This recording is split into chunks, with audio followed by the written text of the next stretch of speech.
যে ক্ষতি হয়েছে কালকে আরজি করে, যারাই তাণ্ডব করেছে তারা কিন্তু ছাত্র আন্দোলনের সাথে, এই আরজি করে ছাত্র আন্দোলনের সাথে যুক্ত নয়, তারা আউটসাইডার আমার যতদূর মনে হয়। আমি যতটুকু ভিডিও দেখতে পেয়েছি, কারো হাতে ন্যাশনাল ফ্ল্যাগ, তারা হচ্ছে বিজেপি, আর কারো হাতে ডিওয়াইএফ এর সাদা লাল ফ্ল্যাগ। আমার কাছে 3টে ভিডিও আছে, আমি দেখেছি। কালকে পুলিশকে যেভাবে আক্রমণ করা হয়েছে, আমাদের একজন ডিসি যিনি নিরাপত্তার জন্য ওখানে ছিলেন, আমার 2জন ওসিও ছিলেন, 1 ঘন্টা তাকে খুঁজে পাওয়া যায়নি।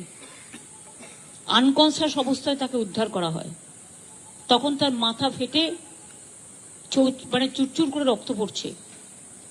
তাকে আমি সঙ্গে সঙ্গে রাত 3টে আমি পুলিশকে বলি ওকে অ্যাপেলেতে নিয়ে যাওয়ার জন্য, কারণ ব্রেন স্ক্যান ট্যান করতে হবে। আর এটা অনেক সময় মাথায় আঘাত পড়লে কোমা টোমাতে চলে যায়, সঙ্গে সঙ্গে ট্রিটমেন্টটা ঠিকমতো না হলে। তাছাড়াও অনেকেই মার খেয়েছে পুলিশের, কিন্তু আমি একটা সাধুবাদ তাদের দেবো, তারা ধৈর্য হারাননি।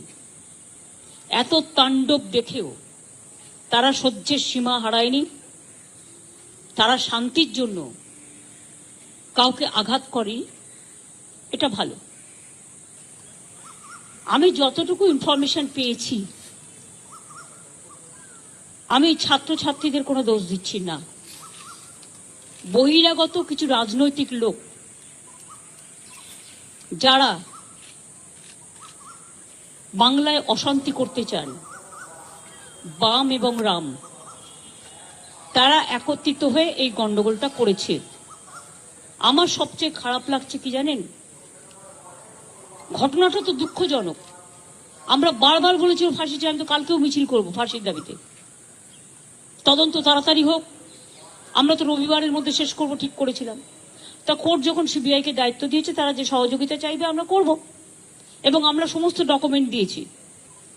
যেগুলো কিছু কিছু লিক করা হচ্ছে, সেটা আমাদের পুলিশ যখন এনকোয়ারি করছিল কিছু লিক হয়নি, কারণ সুপ্রিম কোর্টের একটা ইনস্ট্রাকশন আছে, মৃতদেহের ছবি বা তার নাম বা মিডিয়া ট্রায়াল যতক্ষণ পর্যন্ত এনকোয়ারি শেষ না হচ্ছে ততক্ষণ করা যায় না। তাও আমরা কাল দেখেছি। আমার কথা হচ্ছে, মৃত্যুটা খুবই বেদনাদায়ক, তার পরিবারের প্রতি আমার পুরো সমবেদনা আছে। আমি কেন, আমাদের বাংলার সকলের, সারা দেশের সকলের। কখনো কখনো একাত্রা ঘটনা ঘটে যায়, এটা একটা সামাজিক ব্যাধি, এবং এরা সমাজের শত্রু, এরা কেউ বন্ধু নয়। সেই জিনিসটাকে আমরা কখনো সমর্থন করি না, করতে পারি না। কালকে উত্তরপ্রদেশেও সেম জিনিস ঘটেছে, একটা দলিত মেয়ের উপরে। তার 2 দিন আগে মধ্যপ্রদেশেও ঘটেছে। এর আগে আপনারা দেখেছেন হাতরাসও ঘটেছে, বিলকিস বানু ওখানেও হয়েছে, সাক্ষীর ওপর হয়েছে, যে রেসলার। এরকম অনেক কেস, উন্নাও থেকে শুরু করে সব জীবন্ত জ্বালিয়ে দেওয়া হয়েছে। এই কেসগুলো আমি মনে করি যারা করেন, it's a big and big, কি বলবো আমি জানি না, extra ordinary criminal, it's a crime, big crime. এর কোনো শাস্তিতে লাভ নেই, একটাই শাস্তি, ফাঁসি দিয়ে দাও, যাতে একজনকে ফাঁসি দিলে অন্যরা কিছু করবার আগে ভয় পায়। কিন্তু আমি এটা নিশ্চয়ই বলবো, প্রকৃত দোষী যেন শাস্তি পায়, নিরপরাধী যেন না পায়। কারণ ধনঞ্জয় চ্যাটার্জির কেসটা এখন প্রতিদিন কাগজে লেখা হচ্ছে। তার হয়ে একজনকে সাক্ষী দিতে বলা হয়েছিল, যে সাক্ষী দিয়েছিল সে স্বীকার করছে যে আমার পাপবোধ হচ্ছে, আমাকে দিয়ে তখন জোর করে বলানো হয়েছিল। এই দিকটা আমরা যেন লক্ষ্য রাখি, দোষীরা শাস্তি পাক, কিন্তু কোনো নিরাপরাধীকে যেন এই শাস্তি পেতে না হয়। যে ডাকতে পারে, সবাইকে কথা বলতে পারে, আলোচনা করতে পারে, কারো কোনো কোয়ারি থাকলে ডাকতেই পারে, এটা তো ইনভেস্টিগেশনের নিয়ম। আমাদের পুলিশও প্রায় 34 জনকে ডেকেছিল, বাদ বাকি আরো কিছু ডাকার কথা ছিল। আমাদের টাইম ছিল রবিবার পর্যন্ত।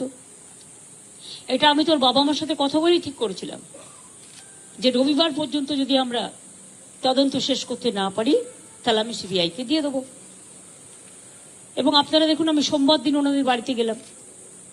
ঘটনা ঘটেছে শুক্রবার, পুলিশের হাতে টাইম ছিল মঙ্গল, বুধ, বৃহস্পতি, শুক্র, শনি। তার আগে কোর্ট অর্ডার দিয়ে দিয়েছে, আমাদের কোনো আপত্তি নেই।